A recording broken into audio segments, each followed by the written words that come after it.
Hello everyone, and welcome! Welcome to the final episode of Digimon Cyber Story, the Nuzlocke run.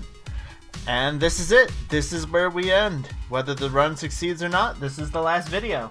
Will we succeed? We'll have to sit around and find out. So once we get through all them talking about how we got Alphamon and Crusadermon into the two bodies of human women here, we get on to the plan. The plan to stop Leopardmon, the time to stop the Paradise Lost plant, and time to save the world! Or something like that. So you get the point by now. It's the time for the new chapter, Chapter 19. So it's time for us to sadly put Mega Kabuterimon into the bank, for they died in the fight with Crusadermon. Rest in peace, even though you never even got a name. Poor guy. And it's time for our second to last Digimon, Gaugamon.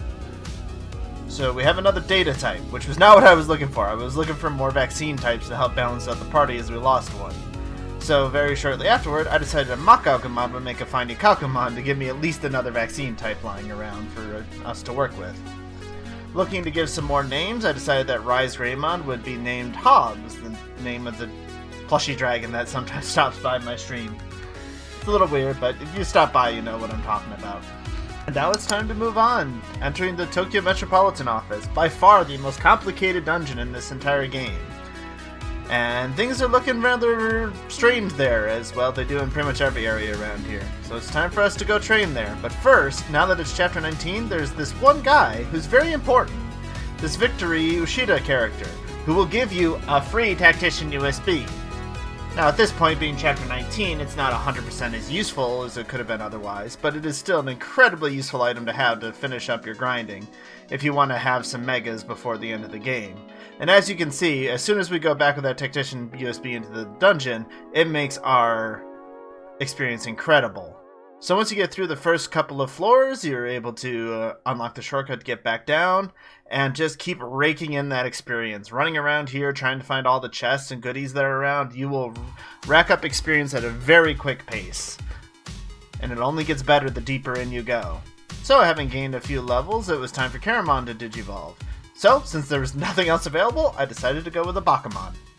It turns out, Bakumon Phantomon is actually a pretty darn good line that I hadn't realized at the time.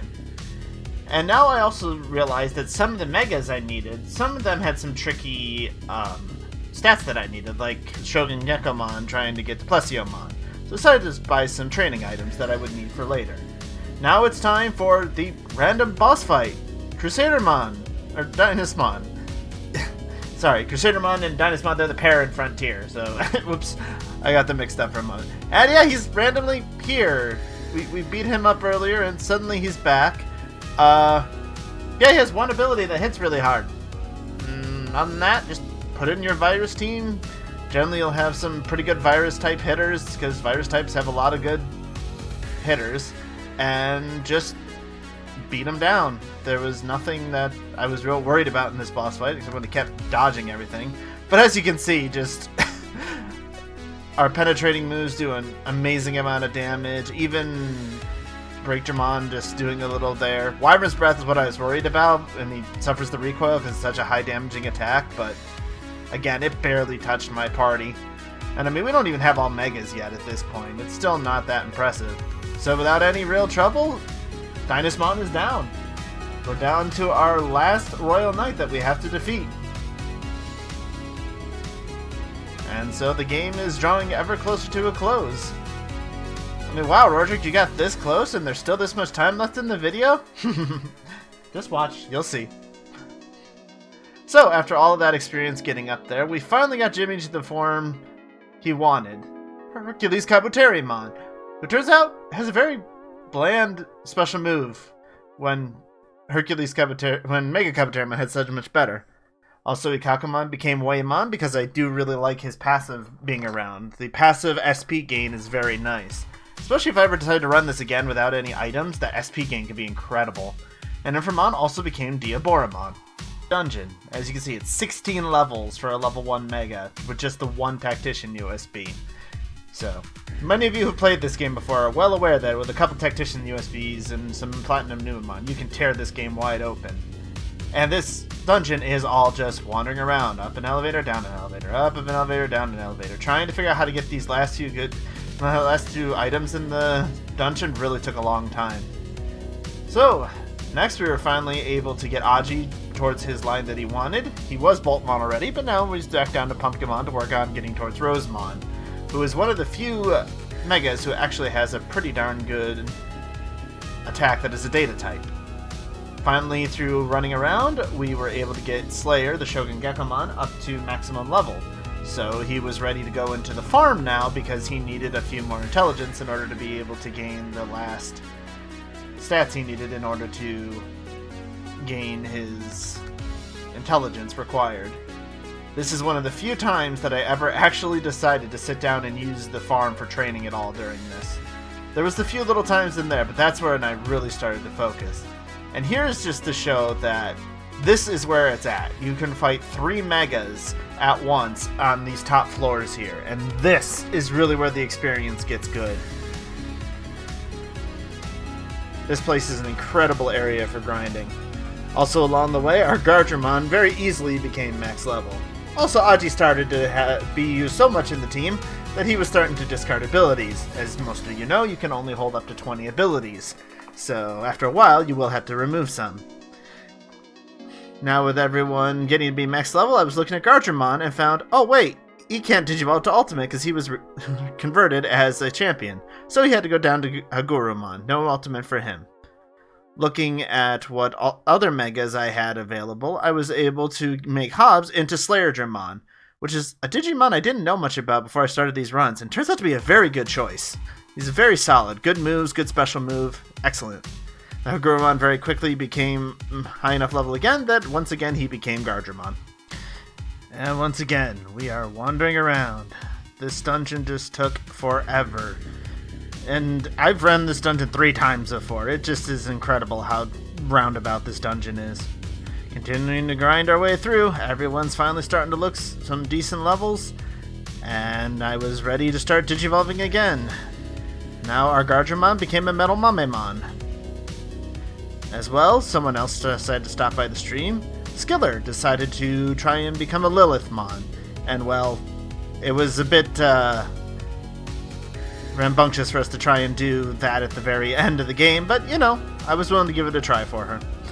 And we finally move on. We're on our way to the roof and the final fight at the top. Finally, after completing his training, Slayer was able to become Plesiomon. We had our Mega. And the Bakumon that was sitting around also was able to become Phantomon, and this is where I started to learn that Phantomon is actually another very good ultimate. After a little bit more training, Skiller was ready to go back down to a Bakumon because they had nowhere near enough ABI to actually make it to Mega. And then, our random Waymon that was lying around, I decided to go to Neptunemon, who, in all honesty, is a Digimon I don't think I had ever had before this run.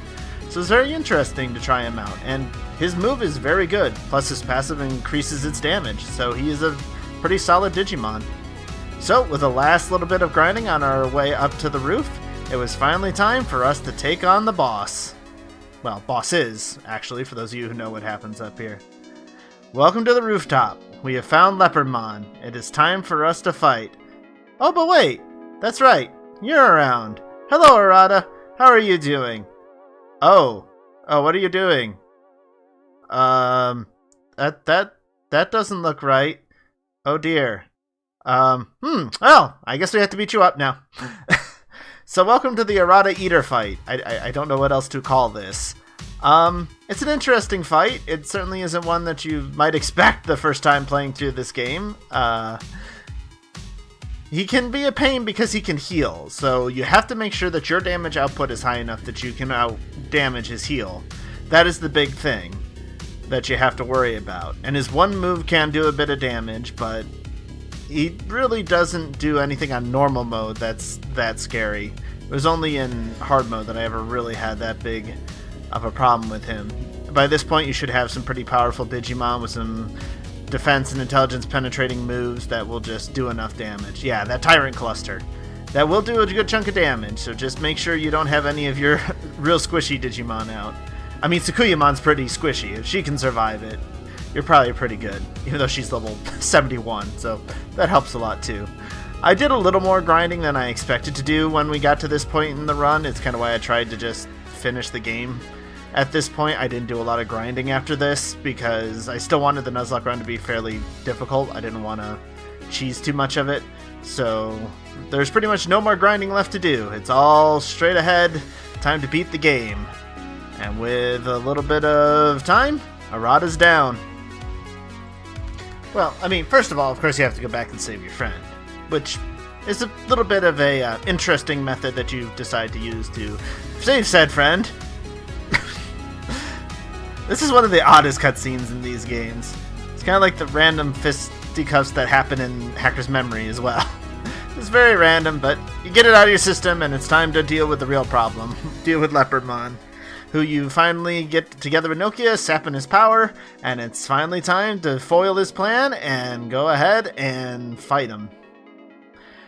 And Leopardmon is a bit of a joke, really. I mean, at this point in the game, even in hard mode, I had the wrong team pretty much when I fought him, and I was able to beat him fairly easily. Unfortunately, just Leopardmon is not that big of a threat. He doesn't do a lot of damage. He takes a lot of damage from all of your attacks. There just isn't much that he will do that you really need to worry about, unfortunately. He can dodge a bit. That can be annoying, but that's about it. He really just ends up kind of being a tacked-on boss to the one before. The one before I can see having some things that could give you some difficulty. But Leopardmon himself, he just tickles and he's dead. It's that quick and easy. So once he is defeated, the Paradise Lost plan is pretty much defeated, and it's time to take your battle all the way to the source. It's time for Suedo to show up, start explaining that it's time to go after the Mother Eater itself that has been integrated into King Draciel. And if you take it out of the source, he can rewrite history and the world because it's digital now. And I don't try to explain the ending of this game. This is the weakest thing about these games, in my opinion. I do not like the ending of these games, where pretty much everything that you do, it was all for nothing in the end, which is just so sad. But that's what we have, so it's time for us to go ahead, take a dive into the digital world with our Royal Knights friends, and trust and hope that Suedo's not going to stab us in the back. Because look at that face. That's totally trustworthy, right? So the portal is opened once more. The Royal Knights go in, hoping to hold it open for you as long as possible. Look at their selfless plate. I'm sure you're just going to go diving right in there right away, right? Hey, look! Hey, we actually got rid of some eaters. That's good. There you go. Yay! We did it! It's all saved. Oh, no. There's still more to do. So, after that battle and getting enough experience from the couple of boss fights, Skiller was able to become Lady Devimon, one step away from Lilithmon, well, except for needing the 80 ABI. That kind of stood in our way from being able to get one of the 7 deadly Digimon. Gachimamemon, who was lying around, we decided to make into Puppetmon, because I was a little low on virus types. You know, in case I needed another virus type for some reason, we had another Dark Master lying around. And so, after enough preparation, it was time to talk to Omnimon and tell him we're ready to go. Let's go to the other world. Let's save the world! And something, yay, we're the heroes! As soon as you arrive in the digital world, it is Chapter 20. The final chapter of the game. And the place is a mess. It doesn't look like the happy fun place you got to see in the flashback. Everything is very destroyed and the eaters are very much in charge. Which, yes, is a bad thing. There's no twist here. Eaters are pretty bad. They're pretty much just big predators that eat everything. There's not much good left in them. And so you come across a terminal of King Draciel, which, actually, for those of you who have played Digimon Decode, this is not the first time you've seen these, actually. They were the first time I saw them when I first played this game. But these are more free types. They're mostly just like eaters. They have one ability that can hit fairly hard with that giant crystal, huge crystal, whichever they call it. And it just isn't all that impressive again. It's not a lot at the end of the game here really hurts a lot. They have really good defense. Again, like the eaters, they are tough to beat down unless you have a few penetrating moves. And even then, they have a lot of hit points. They're tanks. They're just made to take a while. you find the central area where the Mother Eater / King Draciel is waiting for you. And you're ready to go. Time to go save the world. Oh yeah, and that Yugo guy. He might be important too. Somebody might care about him. And so it's time for the final descent, which is a long ramp. And you get to fight more of these terminals, which, again, are not that big of a threat. They're just there in your way to slow you down. So you fight not one, but two! There's two of them! Another exciting battle that I don't need to show you because they're, again, not a threat. Oh, and a third! I'm so sorry that you guys don't have to watch every single second of all these battles. Unless you guys want to, let me know down in the comments below if you really do want to see every single bit of these runs. And not make me have to spend 10 hours editing every one of these videos. It would be much easier on me. But, hey, the very last one does give you a Tactician USB. Which is not very helpful because this, well, is the very end of the game. That is the last fight that you have to do before fighting the final boss. So we are able to get Aji to become Rosemon, and since I didn't want to go into the final fight with a level 1 Mega, I did go into one of the mirror dungeons and do just a couple battles just to make sure that Aji got a few levels before we were ready to take on the final boss. It all came down to this. Everything that we had worked for could come crashing down in just a moment. That's the nature of a Nuzlocke run, because if we game over it here, the run is dead. We have to go all the way back. And just because I could, I decided that since we were at the terminal, I did get Seedramon, the final Digimon that we could convert. And now it's time. Time to face King Draciel, the Mother Eater, whatever you want to call it. Time to take on its first form. Alright everybody, buff up. This is going to be a big battle. It's going to be exciting. Okay, yeah, the first form is really weak. It should take you about all of a round or two to take him down in his first form. It is laughably easy. But of course, no good boss fight isn't complete without a few forms that you have to work through. So, first of all, it's time to go in and time to save Yugo. Yeah, remember that guy that we talked about for most of the game and, you know, at least one person's been worried about? Well, now it's time to come and release him. Except he doesn't want to be released? What? Oh, well, too late. Sorry. I'm pulling you out of here anyway. And, well, once he's out, the Mother Eater is upset and starts going crazy because he was one of the controls left on it in order to stop it from going wild. Oops, my bad. Oh, well. I guess we'll just have to figure out what to do next, right? Well, what happens in every one of these video games when something bad happens? You beat up your problems until they go away. So, is this going to be any different? What great twist does this game have in store for us? Well, Zoido will go just right in and take over, so we don't have to fight anymore. Yay, everything's all happy-dory, and... Oh, wait, he wants to rewrite the world, and we don't want that, do we? So, I guess we have to stop him. Alright, time for a real boss fight. And it actually is.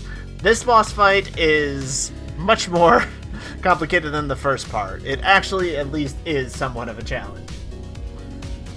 This is the final boss. Many of you probably know this battle well by now, but I can talk to you a little bit about it. So there are three main components to this fight. You mostly have to take down the core. That is the main part. This first part, again, is not going to be that big of a deal. Most of his arms just hit a little bit. He does have a knockback effect, which can be very annoying, but because he has no typing, he's a free type, the knockback won't suddenly send you into a major type disadvantage, which can really hurt you that much. So he's got a lot of annoying things of buffing and getting everything up and running, but this first form, again, as long as you just you have a few items to keep your health up, it's going to be no problem. He drains a little bit of SP, heals himself, has some buffs. Again, nothing that you really need to worry too much about. But it's the next form that you really have to worry. And just once you take down each individual piece, it'll be fine. You'll be done with this form in no time.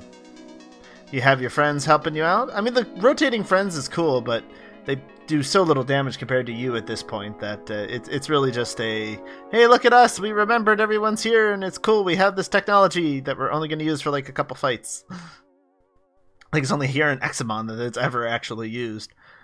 But yeah, the damage output is just not high enough, and your damage output should be more than adequate at this point in the game. So just go ahead, take down the parts, and get nothing for it. Really. 0 experience, 0 money. But Yugo's here to save the day. He is suddenly a Super Saiyan, or something. I have nothing, I can't explain this. Yugo, why are you... why are you flying? Can anyone explain this? Go ahead and explain again in the comments below if anyone understands. What are you doing, Yugo? Please stop flying. I do not understand. Putting aside the oddities of Yugo flying through the skies, it is time to actually take on the final form. Now he actually has types for some reason, when the former form didn't. Now the things are, the wings are, one of them is a healing wing and support, and the other is a primarily damaging one, where the center body is a more overall just annoying type. So having Sukuyamon here helping out, removing all the boss was pretty helpful. It removes any of the basic boss like intelligence, defense, attack, and it's the only attack I know of in the game that does it. So it usually very behooves you to have a Kazuhamon or a Sukuyamon around. So the wings don't have a lot of health. You can take them down fairly easily, and they will stay down for, I believe, 5 turns whenever you take them down. So you just need to have whoever your main vaccine type who can do some damages focus on that centerpiece. And do be aware, he can do enough damage. As you can see, some of my Digimon do get very low in this fight as we are looking along. So just be very careful. He does have one move that will especially be scary, where he will set your entire team down to 1 hit point. So, if you do have Status Barrier, which will allow you to survive a hit... no, I'm sorry, not Status Barrier. Safety Guard. Safety Guard. If you have Safety Guard, yeah, everybody goes down to 1 hit point. If he follows that up with any other damaging move, you're dead. You have nothing you can do to prevent that unless you have up a Safety Guard, which a few Digimon can get, so it's not a bad thing to invest in if you can get to it. But once you survive that combo, you're probably only going to see it once or twice in the fight. The fight just doesn't last long enough for it to come up that many times. So just make sure you keep the wings down as much as you can, because they will keep coming back. So it is worth it to keep them down and ensure that they won't regenerate on you and just cause you far more problems than they're worth. Once you get them down low enough, the centerpiece is virus type, so I decided to switch out, make sure that I had my vaccine types in to do the most damage I could to the center. We saved the world and nobody died in the final fight. Nuzlocke complete. We did it. So that was fairly easy. Definitely doing the no combat items would have changed a lot there. Yep, it's just as I in the stream said. It really wasn't that exciting of an ending, unfortunately. Nobody died, it was pretty easy. I definitely think I would make some edits to my rules if I was to run this again, which I do plan to do in the future, especially if you people enjoy these runs and want to know more about trying to do things like these and actually make them challenging. Hard mode seems like it would be just too much grinding. I don't think that would necessarily be the right way to do it. But going through and doing something like playing it through with the no combat items would be very interesting. You would have to really make sure you fine-tune the paths that you're going down and make sure you get some healers. No matter what Digimon you start with, you gotta figure out how to do it. So it could be very interesting. We'll be experimenting with these rules and figuring out what people like. And here we are. This is the team that saved the world. Thank you to everyone who stopped by the stream and supported me doing this run. You can find me over on twitch.tv. I do Digimon every Sundays. And thank you to everyone who stuck this far throughout the Nuzlocke run. I'm glad many of you seem to enjoy it.